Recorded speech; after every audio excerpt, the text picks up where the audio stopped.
Sən düşünürsən ki, daha yaxşı olmalısan, amma bəlkə də sənə lazım olan özün kimi olmaqdır.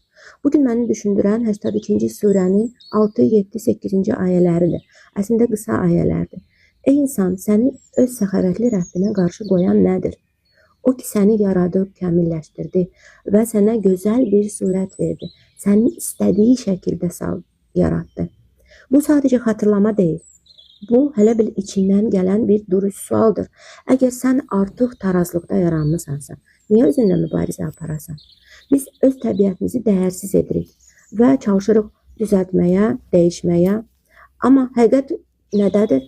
Sən əslində pozulmamısan. Sənin bədənin təbii olaraq bacarır bərpa olunmağı, balans qurmağı, enerji verməyi. Sənin vəzifən özünü dəyişmək deyil. Sənin vəzifən özünə qayıtmaqdır. Bəzən ən böyük dəyişiklik özünlə mübarizəni saxlamaqdır, dayandırmaqdır. Və məhz buradan başlayır hormonal balans, daxili sakitçilik və həqiqi sağlamlıq.